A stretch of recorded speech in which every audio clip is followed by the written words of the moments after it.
फागण में फल फूल आ जाएंगे, काट लेंगे फसल, उसके बाद तो आराम से शादी करना दीदी, कोई दिक्कत नहीं है, काम का समय समाप्त हो जाएगा। तो इस तरह की चिंता को साथ लेते हुए गीत विविध संस्कारों पे गाए जाते हैं। मानव जीवन के 3 संस्कार मुख्य रूप से हमारी संस्कृति में हरियाणा में निभाए जाते हैं: जन्म संस्कार, विवाह संस्कार और अंतिम संस्कार। उसके बीच में छोटे छोटे संस्कार आते हैं जो कुछ लोग करते हैं तो कुछ समुदाय के लोग उनको नहीं करते हैं। सभी के अलग अलग गीत है। अब ये एक चिंता का विषय ये आता है कि हमारी जो संस्कृति है, जो रिकॉर्डिंग की जो चीजें हैं, जो डीजे संस्कृति है, उसमें जो गीत रिकॉर्ड कर दिए लोगों ने, तो हर समय वही गीत बजाया जाता है। अब हमारे एक गीत है रागनी की टाइप में, ये हट जाता वो पाछे ने, अब शादी हो रही है तो भी हट जाता वो पाछे ने गीत बज रहा है, अगर बच्चे का जन्मदिन चल रहा है तो भी हट जाता वो पाछे ने बज रहा है। तो कहने का अर्थ ये है कि विविधता को जब लिए हुए हैं हमारी लोक संस्कृति गीतों की, तो अलग अलग समय के गीत रिकॉर्ड किए जाने चाहिए। अगर आधुनिक पीढ़ी कुछ करना ही चाहती है, अनुसंधान और कुछ अच्छा कार्य, तो वो इन लोक गीतों की धुनों के साथ इनकी रिकॉर्डिंग करके इनको प्रस्तुत करे समाज के सामने कि जन्म के समय ये जन्म के गीत गाने, 1000 गीत कम से कम जन्म के लोग के अंदर है। जो महिलाएं जच्चा बच्चा जकड़ी गाती है जब बच्चा पैदा होता है उस समय, तो कितने गीत है उनको रिकॉर्ड कर दे तो जन्म के टाइम वो बजने चाहिए। और जब शादी होती है तो बन्ना बन्नी बधावा जकड़ी 12 मासा कितने गीत हमारे हैं, सुंदर सुंदर बात नोतने के, बात भरने के भी गीत हैं, दुल्हन आती है तो उसके गीत हैं, और अन्य संस्कारों के गीत है, देव देवताओं के गीत है। अगर इनकी रिकॉर्डिंग अच्छे से हो जाए, आधुनिक पीढ़ी आधुनिक यंत्रों के द्वारा इसे रिकॉर्ड स्वरबद्ध कर दे, तो ये हमारी संस्कृति के लिए बहुत बड़ी पहचान हो जाएगी।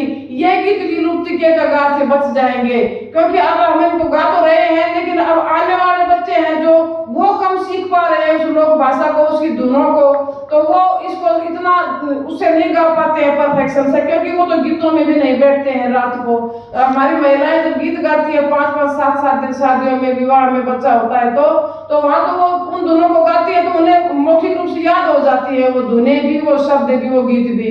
लेकिन हमारी पीढ़ी तो पढ़ पढ़ के ही देख रही है या फिर हमारी रिकॉर्डिंग में सुन रही है, तो उनको ये गीत कैसे मिलेंगे? तो उसके लिए रिकॉर्डिंग का होना, सिस्टम का होना बहुत जरूरी है। ये आना चाहिए किसी विधा के द्वारा बच्चों के सामने, ताकि वो परंपरागत और प्रॉपर धुन को साथ उस गीत को गा सके और सीख सके। नहीं थे तो ये पक्षी जो उड़ते थे तो इनके माध्यम से जच्चा संदेश पहुंचाती थी अपने माता पिता के पास कि ताकि बता दे कि भाई क्या बच्चा हुआ है। तो उस समय पक्षी के माध्यम से ये गीत गाया जाता था। उड़ जा रे काले से कागे मेरी माँ ने जाके कह दिए, तेरी मरवण ने जायो न दे लाल हीरा बंद भेजो पीड़ियो, तू तो उड़ जा रे काले से कागे मरवण ने जाके कह दिए, मेरा घर में तो बहू बेटा को राज में कैसे भेजूं पीड़िया। पूरा गीत चलता है और अंत में समाधान भी होता है इसमें समस्या का कि जिस आदमी को पीढ़िया भेजना है वो उसको जरूर अवश्य में आखिर में गीत ये कहेगा कि चिंता मत कर, पीढ़िया आएगा, समय पे आ जाएगा, बस तू अपनी तैयारियां रख। तो यानी समाधान भी करते हैं, दुख सुख को साथ लेके चलते हैं, ये संवाद होते हैं एक दूसरे के साथ। और इतना मधुर गीत कैसे गाए जाते हैं? कमरे कमरे में लगा दो टेलीफोन, आज हमारे सुबह घड़िया, कमरे कमरे में लगवा दो टेलीफोन, आज हमारे सुबह घड़िया, सासू आवे दिवला जगावे मांगे अपना नेक, दे दो हो राजा जी उनका नेक,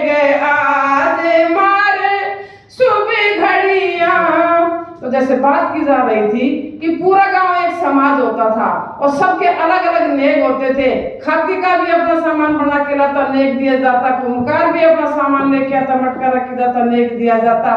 सभी जातियां अपना अपने उनके हिस्से बटे हुए थे, वो अपना अपना काम करती और उनको सबको नेक दिया जाता। यानी एक उत्सव, घर का उत्सव पूरे गांव का उत्सव बन जाता। तो ये सुंदर परंपराएं खत्म होने की नहीं, ये तो और आगे चलाए जाने की परंपराएं हैं। अब देखिए दूसरे गीत के अंदर बन्ना बन्नी का गीत, शादी और विवाह का गीत का भी एक नजीर करना चाहूँ।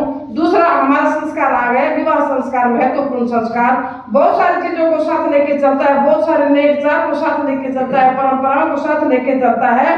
ब्याह हाथ लेने के समय परंपरा रस्म से गीत शुरू हो जाते हैं।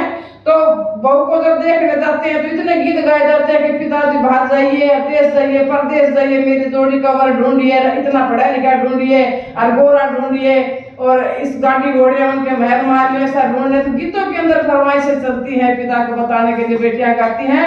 सगाई के गीत अलग हैं, बन्ना बन्नी के गीत है गला अलग है, तेल बान चाक बात, फेरों के विदाई के, फेर पटा के दकड़ी बतावा की कितनी विदाई गीत है, विवाह के गीत है। सारे के सारे गीत पूरी पूरी रात औरतें गाती हैं और थकती नहीं है, बल्कि पूरा जोश और ऊर्जा देती है, सीटने भी दे लेती है, उड़ाने दे लेती है, खुश भी हो लेती है। मनावा के भी गीत है, रूसने के भी गीत है, नाराज होने के गीत है, खुश करने के गीत है, जगाने के गीत है, सोने के गीत है, उठने की प्रभाती है तो सोने के राम के नाम के गीत हैं। कितने गीत हैं।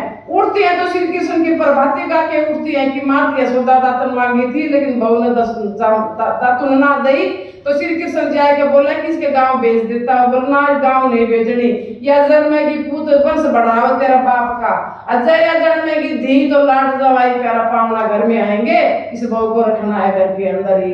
कैसी बढ़िया बात, माँ ने शिकायत भी कर दी लेकिन बाद में कहा कि नहीं, बहू को दंड भी नहीं देना है। तो सोते हैं तो राम के गीत गा करके सोता है पूरा हरियाणा के लोग बाग, हमारे लोक संस्कृति का हिस्सा रहा है।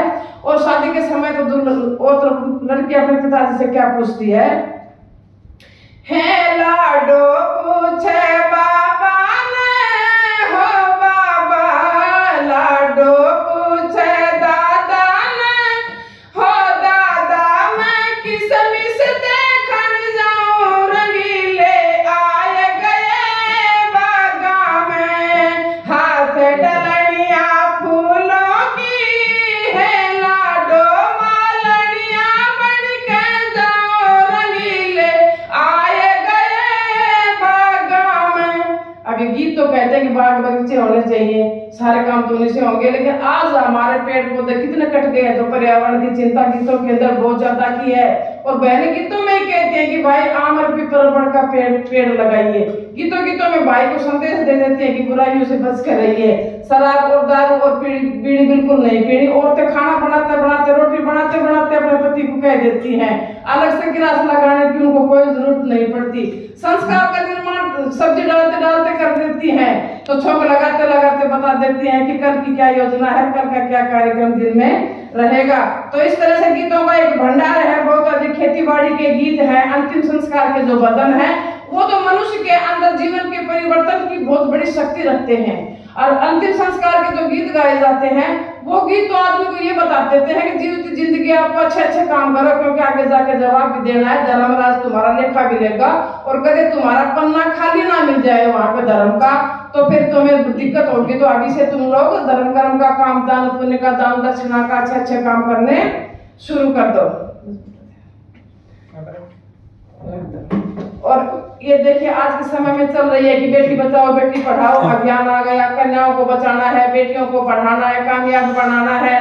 लेकिन हमारे गीतों में बहुत पहले कह दी थी ये बात, सरकारों ने आज कही है कि लड़की को बचाना है, और गीतों ने कितने पहले कह दिया, मत मरवाइयो माँ बाबा जन्म लेने से पहला ही, मन मत मरवाइयो माँ बाबा जन्म लेने से पहला ही, मैं थारा घर में आ जाऊंगी, 4 दिन खेल खाए जाऊंगी, मेरे पे होगा यो उपकार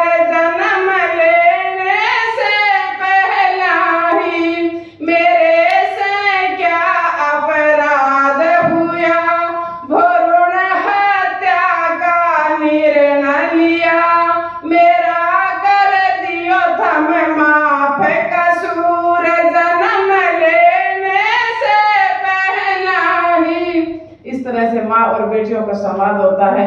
बेटियां गर्व से माँ से बात कर रही है। इतनी शानदार व्यवस्थाएं है हमारी लोक संस्कृति के अंदर कि जब बच्चा गर्भ में होता है तो माँ की, बच्चे की, परिवार के साथ पूरी बातचीत होती है कि क्या खाना चाहती है, क्या लेके आए, बच्चा क्या डिमांड कर रहा है, पेट के अंदर क्या खाना चाहता है, सब सारी बातें हमारे लोक गीतों के अंदर होती हैं। तो इस तरह से ये मेरा शोध ग्रंथ था।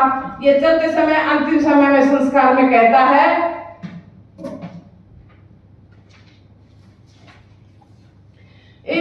फिर के कर लोगा छूट जाएगी हाथों से डोर, फिर के कर लोगा छूट जाएगी हाथों से डोर, थारे छूट जाएगी हाथों से डोर, फिर के कर लोगा छूट जाएगी हाथों से डोर।